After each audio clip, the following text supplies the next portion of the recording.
Ganito lang naman mag-drive ka sa traffic kung marami kang kasabay. Yung mga nasingit na yan, hindi mo talaga maiwasan yan dito sa atin. Kasi minsan nga may nakaparada, stop mo na. Pagbigyan mo na siya, pagbigyan mo.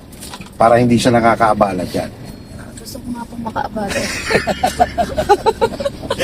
Para pag nakaabala siya, doon naman magta-traffic. Hindi tayo uusan. Alam mga kabigman, tama bang mindset niya? Okay. Joke lang. Joke lang yun. So dyan naman sa pedestrian, halimbawa, stuck sila. Wala kang space pa sa unahan, huwag mo ibablock si pedestrian. Ang mahalaga lang naman dyan, Ma'am Jackie, huwag kang maiinit. Basta sa traffic o saan mang sitwasyon huwag kang maiinit. Signal ka sa kanan, sulyap sa kanan, huwag kang didikit sa pika para maka-chance kang sumingit dito. Sisingit kayo sa kanan, bitaw lang. Gas ng konti. Gas ng konti. Gas, ikaw. Bigyan ka ng truck. Pasok na ikaw. Yung sinahan ka pa niya, di ba? Ibig sabihin, pasok. Gas na ikaw. Signal ulit ikaw sa kanan. Liliko tayo din sa kanan. Alay kay brake. Alay kay brake. Ito ay pa... Dito. Pa SM. Dito. Bawi na. Bawi. Dito na tayo, ha? Dito na tayo. Tama yung kanilang liko mo. Yun yung proper. Yung kailangan papatak ka muna sa linya mo. Fokusan ka. Oo, saan ka naliko. Ngayon, kung balak mo pumwesto dyan sa kaliwa, yun. Kung baga nakapwesto ka muna dito, signal sa kaliwa, sulyapan mo na ang kaliwa. Hindi yung diretsyo agad. Kaya pag halimbawa ang approaching ka ng intersection and then balak mong kumaliwa, malayo pa lang, dapat nakapwesto ka lang sa kaliwa. Huwag mong antay na mag-solid line. Kasi karamihan yun, bago mag-intersection, bago magkanto, magsusolid line na yun para ibig sabihin, bawal ka na maglipat ng linya. Lalo na sa Manila, gano'n, madalas yung naka-encap na doon. Katulad nito, makaliwa tayo, signal ka na sa kaliwa, sulyap sa kaliwa, pag wala, pasok ka sa kaliwa. Ang paa niya naka-brake lang. So pansinin mo, stay pa rin sa signal ha, pansinin mo, walang enforcer. Ang traffic light, wina-warning tayo na mag-slow down. Ibig sabihin, pwede tayo mag-cross pag safe na. Sige, forward ka pa. Yan, ang pala kay brake pa rin ha. 1/4 ng manibela sa kaliwa, 1/4. Yan. Sige, bitaw-bitaw lang sa brake. Lapit ka sa intersection. Yan, tingnan mo sa labat, di ba? Biga, yan. Sige, pasok ka. Gas ng konti, bitaw. Yan.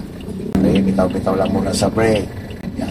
Tuwid si manibela. Sige, pasok na. Pinagbigyan ka na. Dito ka naman pumwesto. Kaya mo muna siya, pagbigyan mo siya. Iko. Doon ang tingin, doon ang tingin. Yan, yan. Bawi. Yan. Yes. Yun. Yun. Para hindi ka ma-pressure dyan dahil may U-turn to, signal ikaw sa right. Hindi pa tayo sa gitnang linya. Yan. Sige, pasok ikaw unti-unti dito sa kanan. Sige, pasok. 1/4 sa kanan. Pabalik sa diretsyo ang manibela. Speed up ng konti. Basta focus lang sa unahan. Yan. Patay na si signal light. Bitaw-bitaw lang muna kay brake. Yan. Okay, malayo na siya, gas ikaw ng konti. Papagbigyan mo. Yan. Ikita mo ng konti. Sabayan mo to ha, pag bumabanti siya. Okay, sige, sabayan mo. Kasi siya yung shield mo. Yan. Kumbaga, habang ikaw ay lumiliko, nag-aayos, nakikiramdam, huwag masyado mag-focus sa paggagas. Kumbaga, ito yung tipong, pag may chance mo, kailangan gas konti, bitaw. Bukas, pag halimbawang maaga pa tayo matapos sa parking, expose pa kita sa ganito. Kasi nakita ko kanina, ayos tayo sa Barangay Road, sa Malapad. Medyo nagbago dito. Kailangan ang ma-experience mo pa o expose pa ikaw sa pagliko na may mga kasabay. Signal kaliwa, pwesto ka sa kaliwa, 1/4 sa kaliwa, wala, diretso si manibela. Patay signal light. Diyan ka po pwesto. Basta pagka ganyan, diba, sisingit ka or papasok ka sa linya, di ba sumignal ka. Nung makita mong clear, malayo pa, kabigabagya pa kaliwa, speed up para makalipat ka kaagad. Tapos iwanan mo na siya. Focus ka na sa harapan. Yan, sundan mo na sa tricycle. Kung ano yung direction niya, sige. Gas lang ikaw. Tuloy-tuloy lang sa gas. May impulsan siguro. Alay sa brake. Ulang ikaw, sundan mo lang si tricycle. Posisyon ng tricycle. Yun, enforcer. Ganyan ka lang. Basta dito sa traffic, present sumayin ka, gas bitaw. Gas bitaw. Pero kung halimbawa naman nagtuloy-tuloy, tuloy lang sa gas, huwag mo sobrang diinan si gas. Kumbaga kung ano lang yung takbo niya. Ganyan ka lang hanggang makatawid tayo ng traffic light. Stay ka lang dyan sa lane.